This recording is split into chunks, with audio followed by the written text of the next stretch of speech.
નમસ્કાર, આપ જોઈ રહ્યા છો વીટીવી ન્યૂઝ. હું છું આપની સાથે વત્સલ. બુલેટિનની શરૂઆત કરીએ સુરેન્દ્રનગરથી. તો સુરેન્દ્રનગરમાં માઇનોર કેનાલમાં ગાબડું પડતા ખેડૂતો હેરાન પરેશાન થઈ ગયા.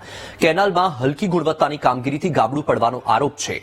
કેનાલ તૂટતા ખેતરોમાં પાણી ફરી વળ્યું. સુરજપુરા ગામ પાસે માઇનોર કેનાલ અચાનક તૂટી અને શિયાળુ પાકને મોટા પાયે નુકસાનની ભીતિ સેવાઈ રહી છે. તો અવારનવાર ગાબડા પડવાનો સિલસિલો યથાવત છે. ફરી એકવાર કેનાલમાં ગાબડું પડ્યું છે. કેનાલ તૂટતા ખેડૂતો હેરાન પરેશાન થઈ ગયા છે. સાથે ખેડૂતોને મોટા પાયે નુકસાનની ભીતિ પણ છે. દ્રશ્ય તમે જુઓ, સુરજપુરા ગામ પાસેથી સામે આવ્યા છે. કેનાલમાં ગાબડું પડ્યું છે. સુરજપુરા ગામ પાસે માઇનોર કેનાલ અચાનક તૂટી ગઈ.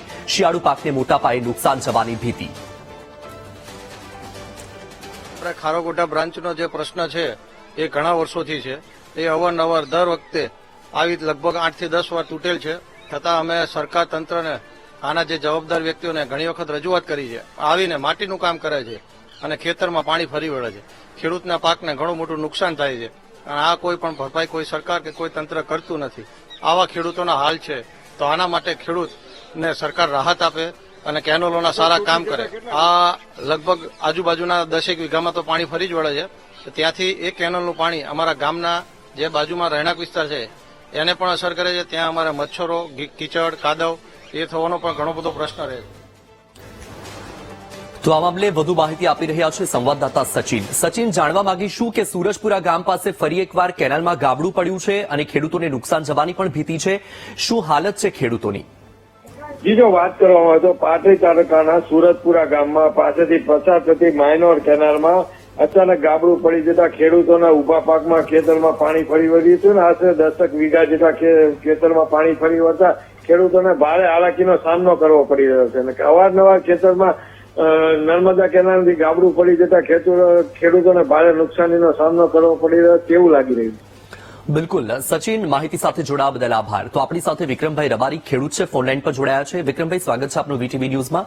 વિક્રમભાઈ, અવારનવાર ગાબડા પડી રહ્યા છે. શું સ્થિતિ અને કેટલું નુકસાન સહન કરવું પડે છે?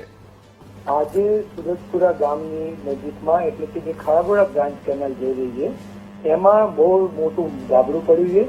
એના કારણે આજુબાજુના તમામ ખેતરોમાં જ્યાં જીરાનું વાવેતર થયું હતું ત્યાં પાણી ભરાઈ ગયું છે અને ખેડૂતોને લાખો રૂપિયાનું નુકસાન સહન કરવાનો વારો આવે છે. અને જે પ્રકારે સમગ્ર દસાડા તાલુકાના તમામ ગામોમાં નર્મદાની જે કેનલોના કામ છે, બ્રાન્ચ કેનલોના, એ અતિથી અતિ ખરાબ હાલતમાં છે. આખા વિસ્તારમાં જ્યાં જુઓ ત્યાં ઘણી જગ્યાએ આ પ્રશ્ન ઉપસ્થિત થાય છે અને જે રિસફરિંગના કામ છે એમાં પણ સરકાર દ્વારા પૂરતું ધ્યાન આપવામાં નથી આવી રહ્યું. વિક્રમભાઈ, આવું અગાઉ કેટલી વખત થયું? આજે સુરજપુરા ગામમાં બનાવ બન્યો છે. એ પહેલા નાના ગુરેરામાં પણ કેનાલમાં ગાબડા બનવાનો પ્રસંગ થયો હતો. એ પહેલા જે અમારી વઘારાની કેનાલ જે છે ત્યાં પણ બહુ મોટું ગાબડું પડ્યું હતું. અને જે પ્રમાણે કેનાલોને વેસ્ટ પાણી છે જે અમારા સમગ્ર રણમાં વહી રહ્યા છે ત્યાં તો અગરિયાઓના પાટાઓ સુધી આ પાણી જઈ જાય છે. પણ નર્મદા તંત્રને અવારનવાર રજૂઆત કરવા છતાં પણ એ લોકો કેનાલની બાબતમાં ગંભીર નથી. ક્યાં ક્યાં રજૂઆત કરી તમે વિક્રમભાઈ? ત્યારે નર્મદાનું એસ્કેપ પાણી જઈ રહ્યું હતું ત્યારે નર્મદાની વડી કચેરી એટલે કે વિરમગામ હેડ ઓફિસમાં અમે લેખિત રજૂઆત કરી હતી. અગરિયાઓને સાથે રાખીને રજૂઆત કરી હતી કે નર્મદાનું પાણી સતત રણમાં વહી રહ્યું છે અને તમે અટકાવો. પણ સરકારશ્રી દ્વારા હજુ સુધી આમાં બિલકુલ ધ્યાન આપવામાં નથી આવ્યું અને અગરિયા મહાસંઘ દ્વારા પણ આ બાબતે રજૂઆત કરવામાં આવી હતી.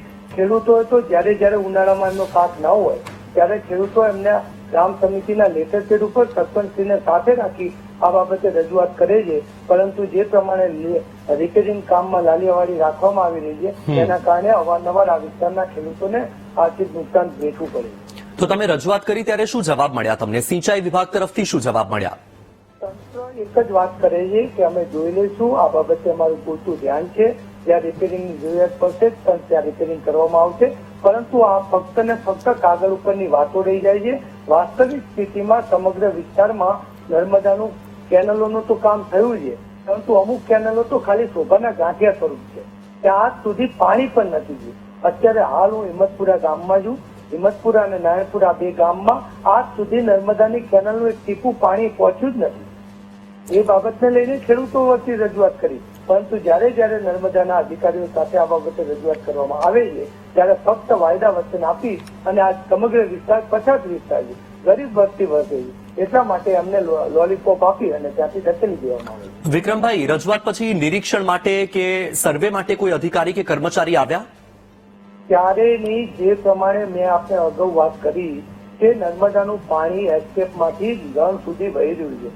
આ બાબતે જુદા જુદા ન્યૂઝપેપરે એમના માધ્યમથી સતત રજૂઆત કરી છે અને અગરિયાઓના પ્રશ્નને બાબતે અગરિયા મહાસંઘ હોય કે સ્થાનિક સંસ્થા હોય એને પણ રજૂઆત કરી, પરંતુ હજુ સુધી એ રણમાં વહેતું પાણી પણ નથી અટક્યું. અને જ્યારે જ્યારે આ પ્રમાણે કેનલોના ગાબડા પડવાની વાત સામે આવે છે ત્યારે ત્યાં મશીન કે જેસીબી મોકલી અને એને થીગડું મારીને રિપેરિંગ કરવામાં આવે છે, પરંતુ એનું કાયમી વિક્રમભાઈ, નિરાકરણ આવવું જોઈએ. સ્થાનિક પ્રશાસન દ્વારા કે કોઈ જનપ્રતિનિધિ દ્વારા, ધારાસભ્ય દ્વારા કોઈ કાર્યવાહી કરવામાં આવી, કોઈ જોવા આવ્યું કે કેમ? ના, અમારા ધ્યાનમાં નથી. બિલકુલ, આશા રાખીએ છીએ કે જલ્દીથી જ આ તમારી મુશ્કેલી સરકાર ધ્યાન આપે અને તેનું કોઈ નિરાકરણ આવે. વીટીવી ન્યૂઝ સાથે જોડાવા બદલ આપનો આભાર. તો તમે ખેડૂતની આ વ્યથા સાંભળી રહ્યા છો. અવારનવાર રજૂઆત કરવા માટે ગયા, પરંતુ રજૂઆતને ધ્યાને નથી લેવામાં આવતી. માત્ર ને માત્ર લોલીપોપ આપવામાં આવે છે. અવારનવાર ગાબડા પડે છે, ખેડૂતોને નુકસાન થાય છે. માત્ર સમારકામ કરીને જ સંતોષ માની લેવામાં આવે છે.